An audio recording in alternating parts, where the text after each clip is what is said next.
하나님의 말씀 보겠습니다. 하나님의 말씀은 로마서 제7장 신약성경 248쪽 로마서 제7장 19절에서 25절에 이르는 말씀입니다. 제가 봉독해 올리겠습니다. 19절 내가 원하는 바 선은 행하지 아니하고 도리어 원하지 아니하는 바 악을 행하는도다. 만일 내가 원하지 아니하는 그것을 하면 이를 행하는 자는 내가 아니요 내 속에 거하는 죄니라. 그러므로 내가 한 법을 깨달았노니 곧 선을 행하기 원하는 나에게 악이 함께 있는 것이로다.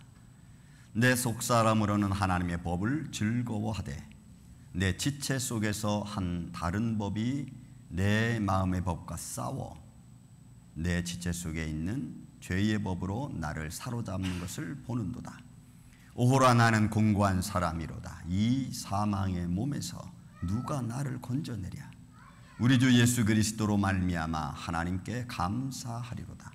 그런즉 내 자신이 마음으로는 하나님의 법을 육신으로는 죄의 법을 섬기노라.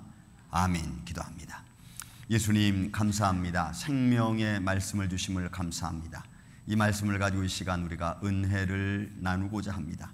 주님이 주신 말씀을 통하여 우리가 서로 은혜를 나눌 때에 주님께서 우리 각 심령자에게 하나님께서 성령으로 깨닫는 마음을 허락하여 주시고 우리가 진정으로 이 세상 삶을 살아가면서 무엇을 가지고 고민할 것인지를 깊이 깨닫는 시간 되게 하여 주시옵소서. 어둠의 세력에 틈타지 말게 하여 주시며 세상의 걱정과 근심이 나의 삶을 사로잡지 아니하도록 주님이 붙잡아 주시옵소서. 성령의 거룩한 역사가 이 시간 우리와 함께 하여 주시며 모든 걱정과 근심이 이 시간 예수의 이름으로 해결되어지고 진정으로 우리가 하나님을 향하여 나아가는 믿음의 고민할 수 있는 시간 되게 하여 주옵소서. 주님만이 홀로 영광 받으시고 인도하여 주시옵기를 원하옵고 사랑이 많으신 예수님의 이름으로 기도하옵나이다. 아멘. 할렐루야. 제가 어저께 여러 가지 좀 이렇게 책자를 보면서 세상의 1900년대부터 시작해서 2020년도까지 흐름을 좀 이렇게 단계별로 좀 보면서 1900년부터 시작해서 1700년도까지는 1, 2차 전쟁이 끝나고 베트남 전쟁까지 한국 전쟁, 베트남민 전쟁까지 끝나면서 세상이 원하고 기대했던 것들은 평화였습니다. 평안. 나라가 온 지구가 막 혼란스럽게 빠지고 그 빠진 가운데서 안정된 삶을 살아가기를 원하는 것이 각 나라들이 원하는 것이고 또 국가 지도자들이 원하는 것이었습니다. 70년부터 시작해서 여러분 2000년까지 얼마 안 되는 그 짧은 시간이지만 그 당시에 모든 국가와 또 나라와 모든 백성들은 경제 부흥을 위해서 애를 썼습니다. 그러니까 안정적인 생활이 끝나면서 거기서 이제 자기들이 살아갈 경제적인 역량을 확보하기 위하여 줄다름치고 부를 향한 그 삶이 시작되었습니다. 2000년 밀레니엄부터 시작되어진 2000부터 2020년 더 짧은 시간 속에는 또 다르게 생겼습니다. 그것은 이제 사람들이 정말 무엇을 해야 되는가, 무엇을 할 것인가에 대한 고민에 빠졌어요. 그래서 이 시대를 모호한 시대라고 말합니다. 모호한 시대. 모호한 시대뿐만이 아니고 앞으로 미래가 어떻게 다가올 줄 모르는 예측 불가능한 시대를 바라보면서 사람이 걱정하고 근심하게 된다는 거예요. 사람들의 걱정 근심은 이건 뭐 세계적인 거라 하면은 사람들의 걱정 근심은 또 다릅니다. 이제 사람들의 걱정 근심은 여러분 제가 언젠가 말씀드렸지만 이 말씀은 이 통계는 변하지 않습니다. 사람들의 개개인에 있어서의 걱정과 근심은 이제 미래에 대한 걱정이 75% 이상이 됩니다. 앞으로 내가 어떻게 살고 앞으로 세상이 어떻게 되고 그 다음에 자녀들은 어떻게 클 것이며 또 내가 어떻게 살아야 되는지에 대한 걱정이 75%. 그리고 지난 시간에 대한 잘못된 결정과 삶에 때문에서 후회하고 걱정하는 사람들이 한 20%. 20% 됩니다. 놀라운 것은 내가 지금 살고 있는 현실에 대해서는 그렇게 많이 걱정하지 않는다는 거예요. 퍼센티지가 많이 달라졌어요. 그렇다면 여러분들은 지금 어떤 걱정을 하시면서 근심하시면서 살아가고 계십니까? 진정으로 우리가 걱정하고 고민하고 생각해야 될 것이 무엇인가? 이건 오늘 이 시대를 살아가는 사람들에게 정말 던져주고 싶은, 또 좀 고민해보고 싶을 만한 질문입니다. 제가 오늘 이 바울의 고민과 고백이라는 말씀을 선택을 했습니다. 제가 왜 이 말씀을 봤냐면, 여러분 19절부터 25절까지 그냥 바울이 평범하게 믿음의 관점에서 생각했던 거라고 보면은 그냥 별 문제는 없어요. 근데 여러분 이 내면을 가만히 보면은 바울이라고 하는 인물을 보면서 우리가 생각하면은 바울의 고민이 여기에 나옵니다. 바울이 어떤 사람이죠? 물론 믿음이 좋고 신앙이 좋고 뭐 많은 하나님의 기적과 표적과 하나님의 복음서를 쓴 사람입니다. 그러나 그 전에 인간 바울이라는 사람 우리가 좀 봐야 돼요. 인간 바울은 어떤 존재였느냐? 뭐 태어난 날은 정확히 알 수 없습니다. 제가 기독교 대백과 사전을 봤는데도 태어난 날은 나오지 않았어요. 그는 그냥 하나님을 믿기 시작했습니다. 언제부터인지 정확히 알 수는 없어요. 그러나 그의 가정은 로마 시민권의 가정에서 태어났습니다. 그러니까 AD 1세기가 되기 전, AD 0, 그러니까 BC가 끝나면서 AD가 시작되어지는 그 어느 시점에 여러분 로마 시민권으로 태어났다고 하는 것은 막강한 부와 경제력과 지위를 가졌다는 것을 내포하고 있는 겁니다. 그런 가정에서 바울은 태어났고 사울이라는 이름으로 태어났고 그 사울된 사람이 살아가면서 그는 5살부터 엘리트 교육을 받기 시작했습니다. 로마 제국하에 로마의 경제하에 거기에 시민권자라고 하는 막강한 자기의 위치와 배경을 가지고 있는 사울은 충분한 공부를 할 수 있는 여건이 형성된 사람입니다. 그래서 그 당시에 가말리엘 2세라고 하는 다소지방 출신의 사람으로 거기서 공부를 합니다. 그리고 그 지역에서 그 정도 공부할 정도의 위치와 환경과 분위기를 가졌다는 것은 그가 가지고 누리고 있는 현장도 만만치 않게 좋다고 하는 것을 우리가 알 수 있어요. 그뿐만이 아닙니다. 그가 5살부터 교육을 받았고 가말리엘 교육을 받았고 그가 좀 더 교육에 집중하기 위해서 그는 예루살렘으로 13세 때 건너옵니다. 여러분 그다음 유대인 사회에서 13세는 성년식이 거행되죠. 13세가 넘으면 그러면 그가 좀 더 깊은 학문의 어떤 그 율법의 길을 가기 위해서 예루살렘으로 그가 옵니다. 예루살렘에 와서는 예루살렘에서는 가말리엘 1세의 전통 율법 문화가 가르쳐지고 있었고 다소지방이라고 하는 곳에서는 가말리엘 2세의 문화권이 계속 연이어가고 있었던 거죠. 그래서 1세로 공부하기 위해서 예루살렘으로 넘어옵니다. 거기서 공부를 해요. 그가 공부하면서 여러분 우리가 시대적으로 보면 알겠지만 그가 그런 율법에 막강한 공부를 하고 좋은 배경과 환경을 가지고 있던 이 사울에게 있어서는 그가 자기 스스로 고백하기를 나는 시브리인 중에 시브리인이고 바리새인 중에 바리새인이고 그리고 나는 베냐민 지파 사람이다 라고 하는 것은 이런 막강한 힘과 권력과 배경을 그는 가지고 있었고 거기에 대해서는 추워도 흠잡을 곳이 없는 사람이라는 거예요. 그는 엘리트 코스를 밟았습니다. 그는 풍부한 삶을 살 수 있는 여력이 있는 사람입니다. 그리고 육신적으로는 이런 부자입니다. 부족할 것이 없는 사람. 그런 그가 자신을 뭐라고 고백하죠? 디모데전서 1장 말씀 12절 말씀 13절을 보면 나는 회방자고 나는 비방자고 나는 폭행자다. 그래서 그는 사도행전 9장에 스데반이 죽는 것을 당연하게 여겼습니다. 왜? 히브리인 중에 히브리인이고 바리새인 중에 바리새인이고 율법으로는 어느 영갑자보다 뛰어난 자기인 사울은 많은 사람들 핍박하고 정죄하는 것이 정당한 사람이었습니다. 그걸 정당하게 생각했어요. 그게 바울의 모습입니다. 좀 세상말로 말하면 부자지만 남을 정죄하는 사람이었고 좀 더 세상적인 말로 말하면 부자이기 때문에 모든 것을 갖췄기 때문에 갑질하는 사람이었습니다. 이게 사울의 옛 모습입니다. 얼마든지 그는 갑질할 수 있습니다. 얼마든지 다른 사람들 정죄해서 그를 무릎 꿇릴 수 있는 위치와 배경과 환경을 가지고 있는 사람이었어요. 그런 바울에게 사건이 등장하죠. 첫 번째 사건이 우리가 사도행전 9장에 나와 있는 다메섹 사건입니다. 사도행전 9장 3절에서 9절에 있는 말씀 보면은 예수님의 부름을 다메섹 도상에서 받습니다.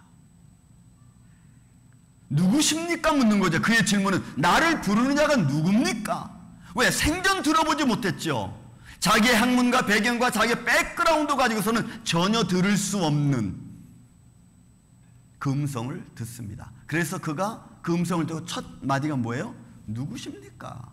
나를 부르는 자가 누굽니까? 라고 하는 거예요. 그러니까 또 하나 고백합니다. 고린도후서 12장의 말씀 보면 그는 하나님 나라의 간 자였다라고 자신을 고백합니다. 하나님 나라에 가서 많은 것들을 보았고 들었고 많은 물소리 같은 것을 들었습니다.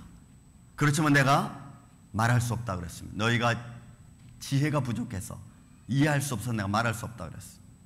이 두 사건은 바울에게 있어서 엄청난 변화를 가지고 옵니다. 왜냐하면 내가 지금까지 어떻게 살아왔는지, 어떤 생각을 가지고 내가 살아왔는지에 대한 궁극적인 질문을 던지는 사건이었기 때문에 그래요. 자기가 살아온 삶에 대하여 예수님의 음성을 듣고 정확하게 깨달았습니다. 이거 뭐지? 내가 정죄하고 내가 싫어하고 내가 이단시 여겼고 그를 믿는 자를 내가 잡아서 옥에 가두었던 내 삶과 그런 부정하고 이단시 여겼던 분이 나를 지금 부르고 있다? 여러분, 이건 매치가 안 되는 거예요. 근데 그 매치 안 되는 데서 바울이 깨달은 것이 자기의 인생에 대한 고민입니다. 내가 지금 어떻게 살아왔지? 내가 살아온 삶이 뭐지?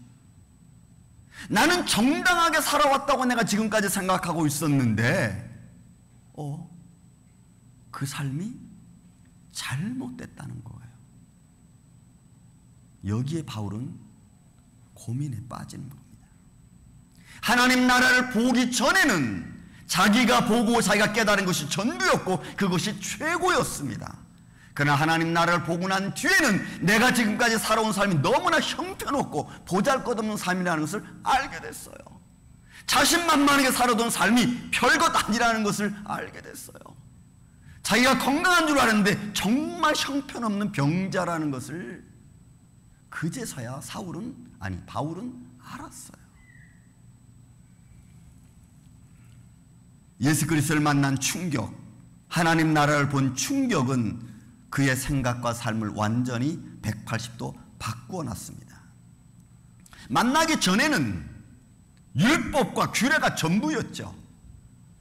그리고 그 공부를 통해서 다 그것을 믿지 않는 사람, 거기에 걸리는 사람들은 다 죄인 취급해버렸습니다. 그리고 신성모독죄로 다 가둬버렸죠. 그게 사울의 일대기 아니었습니까? 그런데 바울이 예수님 만나고 나서 놀라운 사실이 바뀌어진 것 중에 하나, 내가 지금까지 알았던 율례, 율법, 규례, 할례, 전통이 다 내가 지금까지 핍박하던, 내가 지금까지 이단시 여기던 예수와 연결되어져 있다는 것에 충격을 받는 거예요. 내가 지금 다 신성 모독으로 여겼고 그들을 다 잡아 죄인으로 여겼던 그 말이 다 예수와 연결되어진 거예요. 그러니 충격이 아닐 수 없죠. 다 신성모독이고 죄인이었던 그 말들이 이제는 그게 다 예수 그리스도 나를 부르신, 오히려 내 삶은 형편이었고 보잘것없는 내 인생을 깨닫게 해주는 그런 만남이었다는 사실이에요. 그래서 바울은 고민하는 겁니다. 이런 그 고민을 한번 보겠습니다. 그 첫 번째 고민이 로마서 14장 8절에 있는 고백입니다. 우리가 살아도 주를 위하여 살고 죽어도 주를 위하여 죽나니 그러므로 사나 죽으나 우리가 다 주의 것이로다. 여러분, 사울이 예수님 만나기 전에 이 고백을 했다면 무슨 생각이 들까요? 뭐야, 제가 율법을 지금 어떻게 생각하고 있는 거야. 여러분, 이 고백을 가만히 묵상해 보십시오. 물론 이것은 먹는 문제에 관해서 사람들이 의논하는 끝에 바울이 이 먹는 문제가 중요한 게 아니고 먹든지 안 먹든지 우리는 다 주를 위해 사는 거라고 하는 그런 맥락에서 나온 고백입니다. 여러분, 그 고백을 다시 한번 봅시다. 우리가 살아도 주를 위하여 살고 죽어도 주를 위하여 죽나니 그러므로 사나 죽으나 우리가 다 주의 것이로다. 삶의 문제, 죽음의 문제가 누구에게 달려 있습니까? 아니, 누구를 위한 겁니까? 여러분, 예수 그리스도를 위한 것인 줄로 믿습니다. 여러분들이 지금 살아계시는 것도 앞으로 여러분들이 하나님 앞에 서는 죽음이라는 그 과정을 거쳐가는 것도 다 하나님에 달린 문제예요. 하나님을 위한 거라는 거예요. 죽는 것도 하나님을 위한 거라는 거예요. 내가 살아있는 것도 하나님을 위한 거라는 거예요. 여러분, 우리 그런 고민 한번 빠져보셨습니까? 아니, 해보신 적은 있으십니까? 우린 그런 고민 별로 안 하죠. 삶과 죽음의 문제에서 우린 별로 생각하지 않아. 아유, 내가 오늘 살기도 바쁜데, 내가 오늘 할 일도 너무나 많은데 무슨 이런 생각을 할 필요가 있을까? 근데 바울은 이 고민에 빠진 거예요. 이걸 해본 거예요.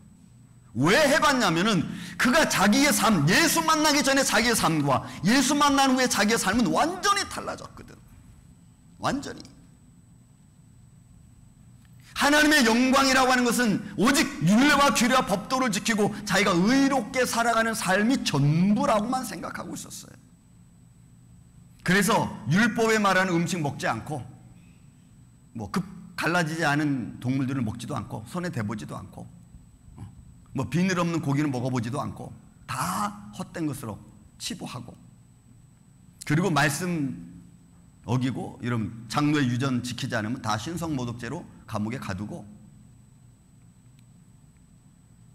그게 정당한 삶인 줄 알았다는 거죠.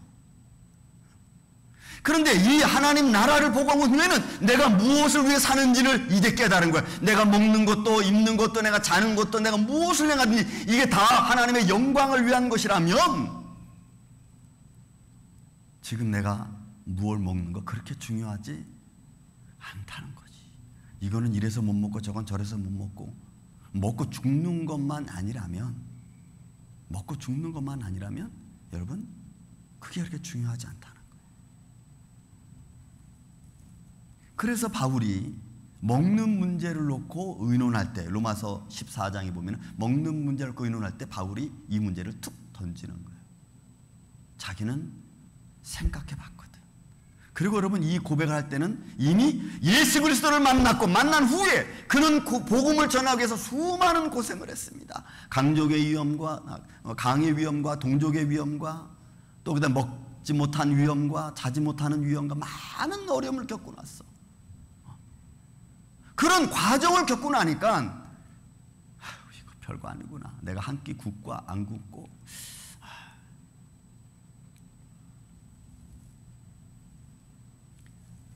어떻게 살아야 되는지, 무엇을 위해 살아야 되는지에 대한 궁극적인 질문을 그가 알게 됐다는 사실입니다. 그래서 그가 이제 고백할 수 있는 거예요. 우리가 살아도 주를 위하여 살고 죽어도 주를 위하여 죽나니 우리가 다 주의 것이다. 여러분, 이 아침에 여러분들은 이런 믿음으로 사시기를 주님의 이름으로 축원을 드립니다. 정말 고민해야 될 것은, 여러분, 정말 우리가 고민해야 될 것은 내가 누구를 위하여 지금 살고 있느냐는 거예요. 내가 무엇을 위해서 지금 살고 있느냐입니다. 그 궁극적인 삶의 목적을 내가 잃어버리면 결국 우리는 지금 당장 눈앞에 보인 현실 앞에 갈팡질팡하고 왈가락불가락 할 겁니다. 저는 여러분들에게 한번 이런 질문을 던져봅니다. 여러분들의 삶을 놓고 한번 진지하게 내가 어떤 인생을 앞으로 살아갈 것인가를 한번 생각해 보십시오. 어떤 직장을 얻을 것인가, 어떤 공부를 할 것인가, 어떤 사업을 할 것인가, 물론 이것도 중요합니다. 그러나 그 모든 것들보다 더 우선돼야 될 것은 내가 지금 어떤 믿음의 마음을 갖고 어떤 생각을 가지고 내가 살아갈 것인가, 그리고 지금 내가 지금 살고 있는가. 여러분 궁극적으로 질문을 던져보세요. 그리고 그 질문에 대한 결정이 나면은, 결단이 내려지면 그다음부터는 여러분들에게 주신 하나님의 달란트대로, 달란트를 가지고 여러분들이 자신 있게 살아가시기를 전 주의 이름으로 축원을 드립니다. 두 번째로 우리가 봐야 될 질문 또 하나 있습니다. 제가 오늘 이 바울에 대한 고민과 고백이라는 고백은 1부, 2부로 또 나눠서 말씀을 전해야 될 것 같습니다. 두 번째는 로마서 7장 24절에 있는 말씀, 오늘 본문에 있는 말씀이죠. 오호라 나는 공고한 사람이로다. 이 사망의 몸에서 누가 나를 건져내랴. 여러분 이 고백은 15절, 오늘 본문 로마서 7장 15절부터 말씀을 쭉 읽으면 조금 이해가 되기 쉽습니다. 여러분 15절에 있는 말씀 한번 성경 제수문제로 한번 찾아보시기 바랍니다. 내가 행하는 것을 내가 알지 못하노니 곧 내가 원하는 것은 행하지 아니하고 도리어 미워하는 것을 행함이라. 내가 원하는 것은 하지 못하는 거예요. 내가 원하는 선한 일은 하지 못하고 도리어 미워하는 것만 해. 나라고 하는 존재가 지금 그렇다는 거예요. 바울이. 그거를 바울이, 여러분 다른 이방인들에게 전하기 전에 내 자신 스스로에게 바라보는 질문, 던지는 질문이기도 합니다. 그리고 그 뒤에 가서 여러분 원하는 바, 여러분 제가 19절에 있는 말씀, 내가 원하는 바 선은 행하지 아니하고 도리어 원하지 아니하는 바 악을 행하는도다. 이게 자신의 모습임을 바울이 알게 되는 거예요. 이야, 정말 못났고 지저분하고 더럽고 정말 인생이 이런 거구나. 계속 악을 행하는 거예요. 더러운 것만 바라보는 거예요. 그래서 결론은 그가 이렇게 내리는 거예요. 20절에 있는 말씀입니다. 만일 내가 원하지 아니한 그것을 하면 이 일을 행하는 자는 내가 아니고 내 속에 거하는 죄다. 방법이 없어. 나는 하지 않기를 원하는데 내 육신은 계속해서 그걸 원하는 거예요. 그래서 여러분 22절, 23절의 고백이 이거죠. 아, 내 속사람은 하나님의 법을 즐거워하되 내 지체 속에 다른 법이 내 마음의 법과 싸워서 내 지체 속에 있는 죄의 법으로 나를 사로잡는구나. 그걸 이제 아는 거예요. 그걸 깨닫고 나니까 그가 내릴 수 있는 결론이 뭐예요? 오 마이 갓, 이거죠. 오 마이 갓. 이제 내가 어떻게 하랴? 정말 이 사망의 몸, 이 몸뚱아리, 사망의 몸 안에서 나를 구원할 자가 누구냐? 누구냐? 너무나 바울은 고민이 많았어요. 다시 말씀드립니다. 그는 엘리트 출신입니다. 그는 굳이 이런 고난을 겪지 않아도 아주 잘 살 수 있는 사람이에요. 누가 부를 버리고 가난한 곳에 처할 수 있겠어요? 누가?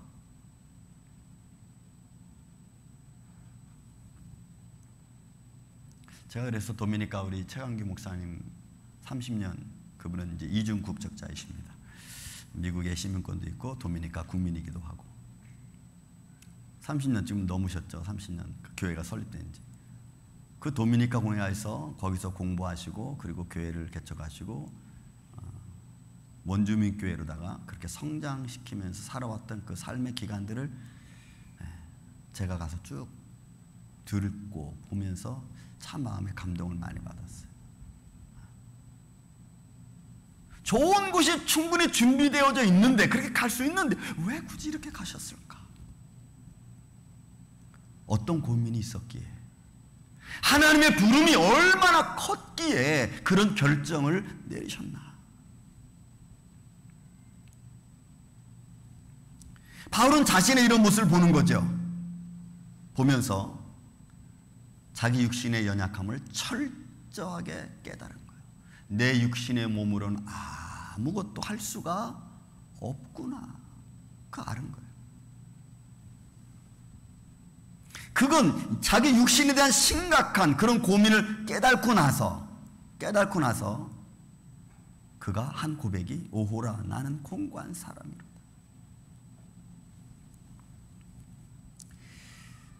그가 과거에 율법주의자였을 때는 의롭고 경건했잖아요. 모든 사람들을 자기 눈 밑으로 이렇게 볼 수 있는 그런 모습. 누구든지 여러분 똑같아요. 내가 내 자신의 연약함을 깨닫지 못하면, 내 부족함을 내 눈 속에 들어있는 들보를 내가 보지 못하면, 여러분 우리는 인생은 교만하게 살아갈 수밖에 없습니다. 바울이 그랬어요. 사울로 살아가면서 자기 인생을 그렇게 생각하고 결정했던 사람입니다. 그러나 복음을 알고 난 뒤에 바울은 뭐라고 고백하죠? 디모데전서 1장 보면 나는 죄인 중에 괴수다라고 고백하는 거예요. 가장 좋은 위치에서 가장 천한 자리로 내려오신 분 예수 그리스도, 그가 보는 거죠. 왜? 하나님 나라를 보았고 그가 어떻게 죽었다는 말씀을 들었고, 그리고 그를 믿는, 예수 그리스도를 믿는 자들을 자기가 어떻게 죽였는지 너무나 잘 알고 있는 바울. 그리고 자기 자신을 바라보는 거예요. 자기 자신. 그러니 얼마나 죄인 중에 괴수겠습니까? 이런 고백은 그냥 자연스럽게 나오는 고백이요. 그 예수 그리스도의 십자가의 사건을 보고 깨달아지면 내 자신이 어떤 존재라는 것이 그냥 느껴지는 거죠. 그 예수 그리스도를 믿는 사람들을 잡아 죽인 자기는, 여러분 죄인 중에 괴수만이라고만 말하는 게 달까요? 그보다 더한 말이라도 바울은 할 수 있을 거예요. 왜냐하면 고린도 후서 15장에 보면은 나는 날마다 죽노라 이렇게 표현해요. 나는 날마다 죽노라. 그가 날마다 죽을 이유가 뭐가 있어요?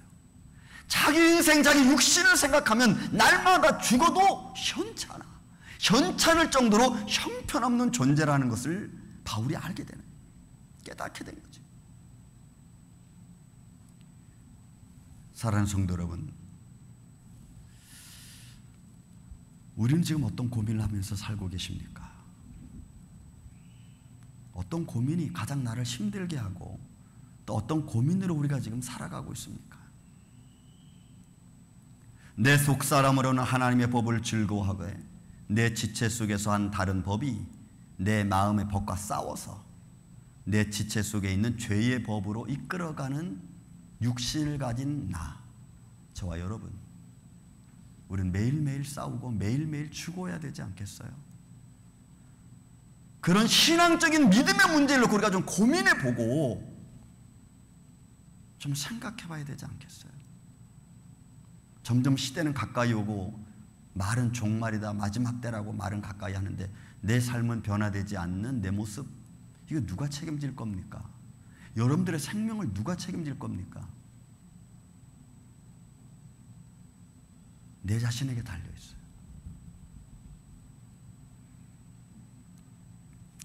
아직도 이런 우리의 인생이 시기와 어떤 분노, 미움 이런 것들로 점철되어져 있다면 저는 그런 곳에서 여러분 벗어나기를 예수님의 이름으로 축원을 드립니다. 그런 것들과 우리가 고민할 시간이 없어요. 미워하는 것들, 시기하는 것들, 내 마음에 감정이 들지 않는 것들과 내가 지금 싸울 시간의 여력이 없습니다. 오히려 내가 하나님의 자녀로의 결정을 내리고 담대하게 서서 정말로 내가 고민할 것을 가지고 구원에 대해서, 영원 생명 사랑에 대해서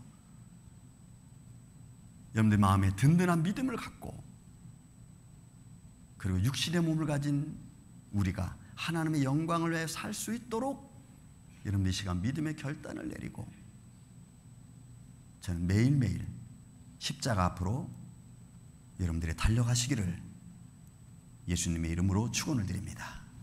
기도하겠습니다. 예수님, 오늘도 우리는 쓸데없는 것 때문에 싸우고 쓸데없는 것들 때문에 시기하고 분노했습니다.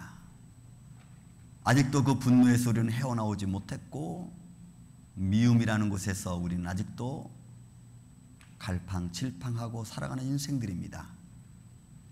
정말로 하나님의 사람으로 살아가야 될 길이 어떤 것인지, 하나님의 영광을 바라보고 그 말씀 중에서 내가 서야 될 곳이 어떤 곳인지, 어딘지 믿음의 결단을 내리고 주님 앞에, 십자가 앞에 설 수 있도록 주님 우리를 지켜 주시옵소서. 감정에 휘둘리지 말게 하여 주시고 환경과 여건에 우리 인생을 허비하지 않도록 주님 도와 주시옵소서. 오호라 나는 공고한 사람이로다. 이 사망의 몸에서 누가 나를 건져내랴. 이 믿음의 진지한 고민을 했던 바울을 바라보며 오늘 시간 사랑하는 성도들의 생활 속에서 십자가 앞에서 담대함을 갖고 믿음에 굳게 서서 하나님의 나라를 바라볼 줄 아는 이 아침에 귀한 성도들 되게 하여 주시옵기를 원하옵고 사랑이 많으신 예수님의 이름으로 기도하옵나이다. 아멘.